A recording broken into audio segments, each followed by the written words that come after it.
नमस्कार दोस्तों, India's farming में आप सभी का स्वागत है। दोस्तों अभी मैं महाराष्ट्र की गश्त में हूँ और मैं नया जो इनोवेटिव किसान है उनको मिलने की कोशिश कर रहा हूँ।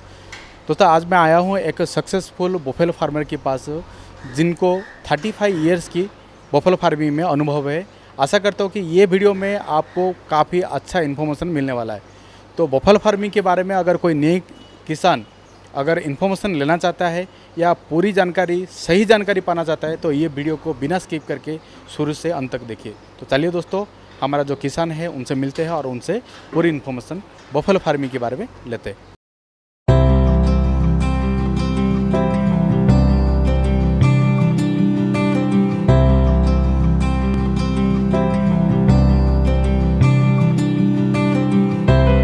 सर अगर कोई किसान भाई इधर आना चाहेंगे तो उनको आपको कहाँ से कैसा आना चाहिए, पूरा इन्फॉर्मेशन एक बार फिर से बोल दीजिए। ये महाराष्ट्र में पड़ता है। पूना से पहला पूना उतरना पड़ता है। पूना से 30 किलोमीटर नासिक हाईवे के ऊपर ये चाकन गाँव है। चाकन गाँव से 1 किलोमीटर अपना फार्म है। और मेरा नाम युवराज जी है, युवराज जी मेदनकर। मैं डिप्लोमा इन ऑटोमोबाइल इंजीनियर हूँ और ये बफेलो फार्मिंग में मेरा 35 इयर्स का एक्सपीरियंस है। सर मैं आपको ये क्वेश्चन पूछना चाहूँगा, जैसे बहुत सारे किसान फार्मिंग के ऊपर जाता है, लेकिन आप बफेलो में क्यों आया, गाय में क्यों नहीं आया या दूसरा कुछ सब्जी या बागवानी क्यों नहीं किया? आपको क्या ऐसा बफेलो फार्मिंग में देखा ताकि आपने 35 ईयर से बफेलो फार्मिंग करते? नहीं, एक्चुअली कैसा है, हमारे दादाजी, उसके बाद हमारे पिताजी और हम लगभग हमको ये फील्ड का स्पेशली बफेलो का हमको 100 इयर्स का एक्सपीरियंस है। आपकी दादा और परदादा की? हाँ हाँ हाँ, ऐसा तो ये ज़्यादा लगा हमारा बफेलो से ज़्यादा है, गाय से ज़्यादा। और एक्चुअली हमारा सेल का बिजनेस है। हम गुजरात, हरियाणा, पंजाब, राजस्थान उधर से बफेलो लाते और इधर सेल करते। एक्चुअली हमारा परदादा पुराना धंधा है, 100 साल का धंधा है। और अभी 5 साल हुआ हमने दूध के लिए बफेलो भी रखा है। उससे पहले आप खरीद के बेचते थे? नहीं, अभी भी चालू है, अभी भी चालू है। खरीद के बेचते? हाँ, खरीद के बेचते हैं, ऐसा कुछ नहीं। हाँ, अगर मैं आपको पूछूं तो वो कहाँ से आप मतलब बफेलो वगैरह खरीदते और कहाँ सेलिंग करते? हम उधर से लाते, हरियाणा से लाते, पंजाब से लाते, गुजरात से लाते, राजस्थान से लाते और सेलिंग अपने फार्म पर ही होता है। किसान लोग इधर आते, महाराष्ट्र कर्नाटक के किसान लोग इधर आते, 2 दिन बस चेक करते, ठीक लगे तो पैसा दे के लेके जाते। आपके पास जो वैरायटी है अब अभी कौन सा वैरायटी है ये अभी? एक्चुअली कैसा है, ये पूना डिस्ट्रिक्ट पड़ता है। पूना डिस्ट्रिक्ट में ये मुरा बफेलो ज़्यादा चलती है। मुरा? हाँ, मुरा। और जो महाराष्ट्र का पूरा एक किया तो अलग अलग डिस्ट्रिक्ट में अलग अलग वैरायटी, हाँ ऐसा वैरायटी चलती है। हाँ, अगर महाराष्ट्र का अगर मैं बात करूँ तो महाराष्ट्र में कितना टाइप का बुफेलो है, मतलब वैरायटी में, और कौन सी एरिया में कौन सा बुफेलो सही रहेगा उसके बारे में थोड़ा बताइए। ये महाराष्ट्र में 4-5 टाइप का बफेलो है। मुरा है, महसाना है, जाफराबादी है, देसी बोलते, गावरान बोलते, वो है। ऐसा है। वही हमारा पूरा पूना डिस्ट्रिक्ट का विचार किया तो पूना डिस्ट्रिक्ट के अंदर 90% तो मुरा इस्तेमाल यूज़ करते और 10% फिर बाकी के। मुरा जो बुफेलो आप बोल रहे हैं उसका खासियत क्या है एक्चुअली? एक्चुअली मुरा बफेलो लंबा समय, लॉन्ग टाइम मिल्किंग देती है, बराबर। और वो ठंडी रहती है, दूध के टाइम, दूध निकालने के टाइम वो कोई तकलीफ नहीं करती। और ये क्लाइमेट सूट करती है, बीमार कम पड़ती है, ऐसा है। और ज़्यादा जल्दी प्रेग्नेंट हो जाती है, ऐसा है। तो दूसरा बुफेलो जो आपने जैसे बोला कि जाफराबादी है और कुछ बुफेलो का नाम आपने बोला, उसमें और इसमें क्या डिफरेंस है? मतलब प्राइस में बोलो या मिल्किंग में बोलो या और कुछ, मतलब क्या खासियत है इसमें एक्चुअली? नहीं, हरियाणा की मुरा बफेलो बोले तो वो तो थोड़ी महंगी पड़ेगी, 20-25 हज़ार का फेर पड़ता है। वो भाई हाइट लेंथ से लंबी रहती है, लंबा दूध देती है, उनसे भी लंबा दूध देती है और प्रेग्नेंट जल्दी होती है। और रही वो जाफराबादी की, तो जाफराबादी हैवी है, दिखने में खूबसूरत नहीं दिखती, बराबर। और हेवी वेट रहता है, वो भी चलती है। मगर वो इधर से दुलिया, इधर 300-350 किलोमीटर दूसरा डिस्ट्रिक्ट है, वो बाजू चलती है। दुलिया, औरंगाबाद, परभनी, वो तरफ वो बफेलो ज़्यादा चलती है, वो तरफ ये मुरा बफेलो नहीं चलती। हाँ, ऐसा है। तो अगर कोई नया किसान है, उनको अगर बफेलो फार्मिंग में जाना है तो पहले इंक्वायरी करना पड़ेगा कि उनकी एरिया में कौन सा चल रहा है, कौन सा अच्छा बफेलो है, उसको देख के उसको लेना चाहिए? नहीं, ऐसा कुछ नहीं है। ऐसा कुछ तुम कौन से भी बफेलो पे ट्राई कर सकते हो। बाद में जब आपने आजू बाजू कौन सा है, आप जो दूसरे फार्म देख के आपने आजू बाजू कौन सी चलती है वही इस्तेमाल किया तो ठीक रहेगा। जैसे मैं बोलता हूँ कि जैसे आपने बोला जाफराबादी 230 किलोमीटर दूर पे है, यहाँ एरिया पे नहीं है। अगर कोई नया किसान आके अगर इधर रखेगा तो कुछ दिक्कत होता है क्या, टेक्निकली कुछ इशू है क्या? नहीं नहीं, टेक्निकली कुछ इशू नहीं है, वो इधर भी इस्तेमाल होती है मगर उसका परसेंट कम है। 100 में से 10% खाली वो इस्तेमाल करते हैं। लोगों की पसंद के ऊपर रहता है। पसंद के, बाकी कुछ नहीं है, पसंद के ऊपर है। अभी तुम दूसरे डिस्ट्रिक्ट में जाओगे, वो 300 किलोमीटर 350 किलोमीटर भाई, उधर तो जाफराबादी इस्तेमाल ज़्यादा करते हैं, उधर 10% खाली मुरा इस्तेमाल करते हैं। इधर उल्टा है, पुणे डिस्ट्रिक्ट में, पुणे डिस्ट्रिक्ट में 90% मुरा, 10% अदर। सर उनका फीडिंग जो मैनेजमेंट रहता है आपका बुफेलो के लिए, तो पर डे का क्या रूटीन रहता है? सुबह कितने बजे से चालू होता है और रात को क्या क्या पर डे का रूटीन रहता है, उसके बारे में थोड़ा बताइए। एक्चुअली कैसा है, पर भैंस को हम 8 kg दाना खिलाते हैं, सुबह 4 शाम को 4। तो 4 किलो दाने में 1 किलो खली रहती है, सरसों की खली और अपनी कपास की खली। वो 1 किलो, आधा किलो सरसों की खली, आधा किलो कपास की खली, 1 किलो चोकर। गेहूँ का जो छिलका रहता है ऊपर का, वो 1 किलो चोकर आता है। धान का भी छिलका दे सकते हैं? धान का देते हैं मगर हम नहीं देते, हर आदमी का अलग अलग रहता है। तो हम 1 किलो खली खिलाते, 1 किलो चोकर खिलाते, 1 किलो मक्का खिलाते और 1 किलो अपना ये तूड़ी खिलाते। हाँ, तूड़ी खिलाते। और ग्रीन फीडर भी देते हैं क्या? हाँ, ग्रीन फीडर भी देते हैं। वो तो ये तो फीड में आ गया। 1 किलो अपना चने का छिलका और चना ऐसा मिला के 1 किलो, मतलब एक टाइम का 4 किलो, सुबह 4 किलो, शाम को 4 किलो। सब मिक्स करके देते हैं? हाँ, सब मिक्स करते, भिगोते हैं पहला, 12 घंटा भिगोते हैं। उसके बाद सुबह 3 बजे से काम चालू हो जाता है। सुबह 3 बजे गोबर पहला आदमी लोग खींच लेते हैं पीछे, उसके बाद दाना डालता है भैंस को, वही जो फीड, और दूध निकालते हैं। उसके बाद हम भैंस को गन्ना खिलाते हैं। और ये हमारे महाराष्ट्र में, मतलब हमारे एरिया के अंदर ज्वार का जो जुंडी रहता है वो खिलाते हैं, सूखा जुंडी मतलब वो 5-6 किलो कुट्टी और 25 किलो गन्ने की कुट्टी और अपना गिन फोड़ ऐसा खिलाते हैं। जैसे आपने बोला कि दाना बोलते हैं, अगर आपने 12 घंटा अगर रखना है तो मतलब एक दिन पहले आपको भिगाना पड़ेगा? हाँ, शाम के लिए हम शाम को 3 बजे करने का तो सुबह 3 बजे पहले दाना भिगाते हैं। हाँ, 12 घंटा पहले भिगाते हैं। तो ग्रीन फीडर आप कभी देते हैं? वो दूध निकलने के बाद। फिर दूध आपका कितने, सुबह कितने बजे निकलते हैं? 3 बजे चालू होता है, सब तबेले का दूध निकाल के हो गया। हाँ, 3 बजे स्टार्ट होता है काम, दाना डाल के दूध पहला निकल जाता है, फिर उनको ग्रीन फीडर देते हैं। तो ग्रीन फीडर अप्रोक्सीमेटली मतलब सुबह मॉर्निंग 6 o'clock रहता है या? 6 o'clock। तो उनको नहाने का रूटीन क्या रहता है, मतलब कितना बार नहाना पड़ता है, कैसे उसको केयर करते हैं? हाँ, वो होने के बाद ग्रीन फीडर होने के बाद हम उनको भैंस को धो लेते हैं, फिर आराम करती है भैंस, फिर शाम को फिर 3 बजे ऐसा ही सेम। हाँ, और दाने में फिर गुड़ आता है हमारा। हाँ, गुड़ जो कुछ खिलाने का है वो शाम के टाइम हम डालते हैं। भैंस को 300 ग्राम गुड़ खिलाते हैं एक दिन छोड़ के। मिनरल मिक्सचर आता है, बाईपास फैट आता है, उसमें नमक आता है, ऐसा है। जैसे आपने गुड़ और जो नमक बोला, ये ओनली शाम को रहेगा? वही भैंस को खिलाना मांगता है। रात के टाइम कोई भी आदमी हो, भैंस हो, तो उनको जब थोड़ा मौसम अच्छा रहता है आराम के लिए, ये टाइम खिलाना थोड़ा बेहतर रहता है।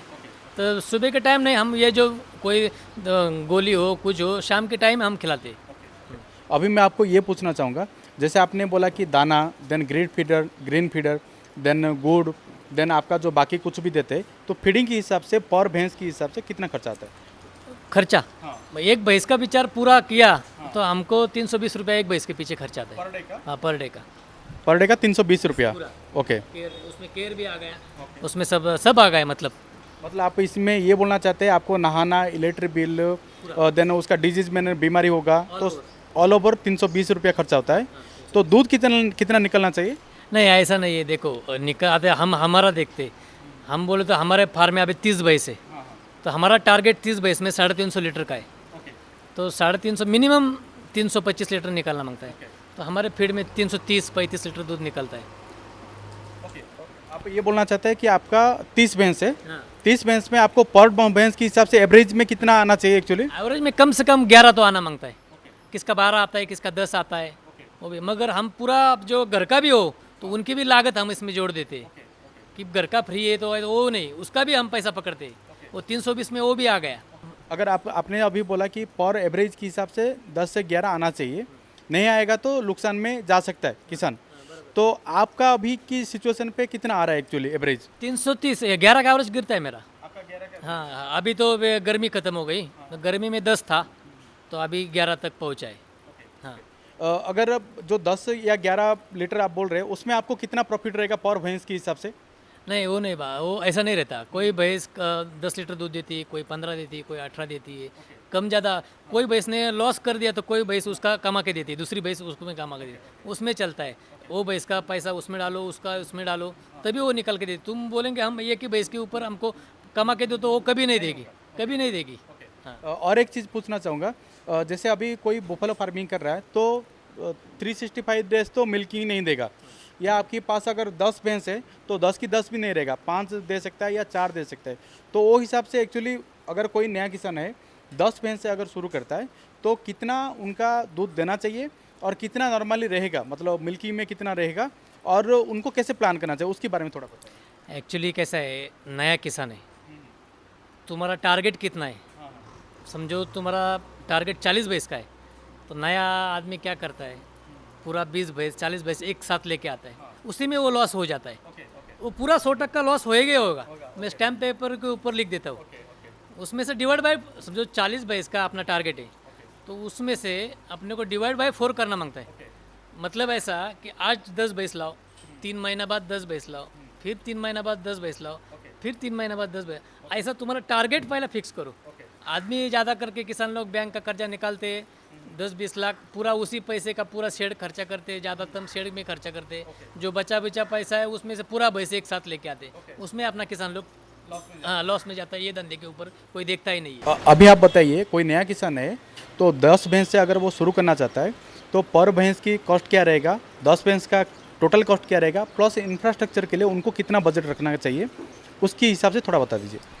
इंफ्रास्ट्रक्चर को 10 भैंस मतलब 40 का यूनिट हो गया, और कम से कम 5-6 लाख रुपए लगेगा इंफ्रास्ट्रक्चर को। और रही भैंस की बात, तो 12.5-13 लाख रुपए भैंस के लेगा, 10 भैंस को प्योर मुरा ब्रीड। हाँ, उसमें से फिर लो क्वालिटी की भी आती है, फिर वो 10 लाख में भी आएगी, 10 भैंस 8 लाख में भी आएगी, और 13 लाख में भी आएगी। तो मतलब आप ये बोलना चाहते हो कि मतलब भैंस का जो कॉस्ट है 70 to 80,000 से शुरू होता है और 1 लाख 1.5 लाख तक भी जाता है।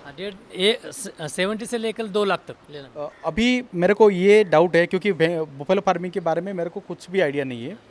तो एक नया फार्मर आता है तो उनको सही भैंस है करके कैसे पता चलेगा? और लोग बोलते हैं कि ये 20 लीटर या 25 लीटर देता है करके बोलते हैं, लेकिन वो एक दिन पहले मिल्क ही नहीं करते या 1-2 दिन ऐसा कुछ रखते हैं, मैंने जहाँ तक सुना है। तो उसको कैसे वो क्रॉस चेक करे, आप थोड़ा गाइड कीजिए। नहीं, एक्चुअली उसमें उसको तो एक्सपीरियंस मांगता है, पहली बात तो ये। विदाउट एक्सपीरियंस रहेगा तो किसके ऊपर तो भरोसा करना पड़ेगा। और रही वो भैंस कौन से अच्छी, तो भैंस का जो थन है नीचे का, जिधर से दूध आता है, वो चारों थन मजबूत मांगता है, पतला थन नहीं मांगता है। हाँ, ये पहला ये। उसके ऊपर वेंस रहती, वो कास के ऊपर, लोटे के ऊपर, उस पर दूध की नशा रहती है, वो भी रही। भैंस की हाइट, लंबाई, पुट्ठा जो पीछे का भाग है वो चौड़ा मांगता है, और नीचे भैंस का लोटा ज़्यादा मांगता है, और साफ मांगता है, साफ सुथरा मांगता है। अभी कोई नया किसान है, जैसे पंजाब या राजस्थान या कोई भी स्टेट में खरीदने के लिए गया, तो बहुत सारा आज की डेट पे मैंने काफ़ी सारा वीडियो देखा है, फ्रॉड भी होता है करके। तो आपके हिसाब से अगर कोई नया किसान भैंस खरीदने के लिए जाता है तो कहाँ कहाँ पे उसके साथ फ्रॉड हो सकता है, उसके बारे में थोड़ा बताइए। एक्चुअली नंबर 1 कि जो अभी महाराष्ट्र का किसान है, गुजरात गया, हरियाणा गया, पंजाब गया, तो उधर का भाषा लैंग्वेज समझ में नहीं आता, वो आदमी उधर ही फंस जाता है। उधर कोई अपना अच्छा आदमी हो तो उसी के पास जाना बेहतर है। ज़्यादा से करके तो अपने नज़दीक कौन है उधर से लेना वो अच्छा है। और उधर जाके लैंग्वेज समझ में नहीं आती, भैंस का प्राइस कितना है वो समझ में नहीं आता, उसमें आदमी फंस जाता है। और दूसरी बात, ये भैंस का आज की तारीख में कितना प्राइस है वो नहीं निकाल पाता, वो खुद किसान जो है वो निकाल नहीं पाता, उसी में किसान फंस जाता है। ऐसा है। अभी कोई नया किसान है तो उसको अगर प्लानिंग करना है तो जो बछड़ा रहता है ना, छोटा बछड़ा, उसको लेके करना चाहिए या जो मिल्किंग कंडीशन पे रहेगा उसको लेके बफलो फार्मिंग करना चाहिए? नहीं, एक्चुअली छोटा बछड़ा है, बछड़ी है, वो इतना आसान काम नहीं है। वो कम से कम हमारे महाराष्ट्र में तो वो नहीं चलता, वो उसको लॉन्ग प्रोसेस है, वो नया आदमी तो नहीं कर सकता। अभी मेरे को एक बड़ा डाउट है, बफेलो फार्मिंग में सब लोग बोलते हैं प्रॉफिट होता है, काऊ फार्मिंग में प्रॉफिट होता है, लेकिन मैंने ये भी देखा है कि बहुत सारा किसान है ना लॉस में भी गया है। तो उसका आपकी जो अनुभव के हिसाब से क्या रीज़न हो सकता है उसका? लॉस में मतलब कैसा है, पहला तो बफेलो चूज़ करने में फेल हो जाते हैं, पहली बात ये रही। वो पिछली वीडियो में हमने बताया कि एक ही बार इन्वेस्ट करते, स्ट्रक्चर के ऊपर ज़्यादा पैसा खर्चा करते, अनुभव कम है। दूसरी बात वो भी सब करके फीडिंग मैनेजमेंट अच्छी नहीं है। हाँ, और तीसरी मेन बात जो है, जो बफेलो फार्म है या गाय फार्म है, काऊ फार्म है, उसमें से ज़्यादा भैंस प्रेग्नेंट होना मांगता है, वापस डिलीवरी होना मांगता है, तभी वो फार्म सक्सेसफुल। हाँ, नहीं तो नहीं। हमारे महाराष्ट्र में भी ऐसा है, ज़्यादा करके लोग उधर से भैंस लाते। लॉस होने के कारण यही है कि वापस प्रेग्नेंट, हाँ ये बात है, उसका ज़्यादा अपने को फ़ायदा मिलना मांगता है। कभी होएगा वो जो वापस जल्दी तुम, हाँ तब प्रेग्नेंट होगा, वापस डिलीवर होगी, तब बच्चा दे, एक साल में बच्चा देगा, 13 महीने में, 14 महीने में बच्चा देगा, वही फार्म सक्सेसफुल हो जाएगा। भैंस हो गाय हो, उनको तो सब मांगता है, ग्रीन फॉडर भी मांगता है, दाना भी मांगता है, सूखा चारा भी मांगता है। हाँ, जो ये सब कुछ देगा, मिनरल मिक्सचर मांगता है, नमक मांगता है, ये सब कुछ चीज़ें देंगे तो सब वो आ जाएगा उसमें। तुम खाली दाना ही दाना खिलाएंगे तो फिर नहीं, वो नहीं हो जाएगा। तो पूरी चीज़ वो जानवर को मिलती नहीं है, पूरे विटामिन्स उसमें मिलते नहीं है। हाँ ये बात। और डिजीज इसमें क्या क्या आने का चांसेस है एक्चुअली भैंस को? हाँ, इसमें से बीमारी मतलब कैसा है, ये तो पूरे तबेले में विचार किया तो बुखार तो आता है हर बार। और दूसरी बात जो मेन डिजीज़ है उसमें खुर पका और मुंह पका, हाँ वो मेन। हाँ, लेग में आता है, मुंह में आता है। उसका वैक्सीनेशन होता है हर 6 महीने में, 1 साल में वैक्सीनेशन उनका होता है। कौन सी वैक्सीन है वो? नाम क्या है वैक्सीन का? वैक्सीन का हमारे इधर तो गवर्नमेंट वाले लगाते हैं, हम सीधा गवर्नमेंट के हम लगाते सर आपको मार्केटिंग में कहीं दिक्कत होता है क्या, और कैसे आप मार्केटिंग करते? नहीं, मार्केटिंग में हमको दिक्कत नहीं होता। क्यों कि हम पानी में कुछ मिलावट नहीं करते, तो कोई हमको मार्केटिंग की ज़रूरत ही नहीं है। हम दूध इधर से निकालते हैं, जगह पे सेल हो जाता है, दूध हमको कम पड़ता है। मतलब जो प्योर दूध बेचेगा तो उसको मेरे हिसाब से तो उसको कभी मार्केटिंग की ज़रूरत नहीं पड़ेगी। हाँ, एक ही बार जो नया बस वही। अगर कोई नया किसान है सामने से ये वीडियो देख रहा है और वो आपको कांटेक्ट करना चाहता है और आपसे बफेलो खरीदना चाहता है, वो आपको कैसे कांटेक्ट करे? फ़ोन के ऊपर। किसान साथियों, मैं किसान भाई की जो नंबर है वो डिस्क्रिप्शन पे दे देगा, और अगर आपको कुछ इन्फॉर्मेशन चाहिए, इंपॉर्टेंट जानकारी चाहिए, तो आप उनको कांटेक्ट कर सकते हैं। आशा करता हूँ कि ये वीडियो आपको काफ़ी अच्छा लगा होगा। अगर आपको अच्छा लगा है तो वीडियो को लाइक कीजिए, चैनल को सब्सक्राइब कीजिए, और बाजू में जो बेल आइकन है उसको प्रेस करना ना भूलें। अगर आपको लगता है कि और कुछ इन्फॉर्मेशन आपको चाहिए या और एक पार्ट इसके ऊपर बनना चाहिए, तो आप ज़रूर कमेंट्स करके बताइए, तो मैं पार्ट 2 उसके ऊपर लेके आने वाला हूँ। तब तक के लिए जय जवान जय किसान।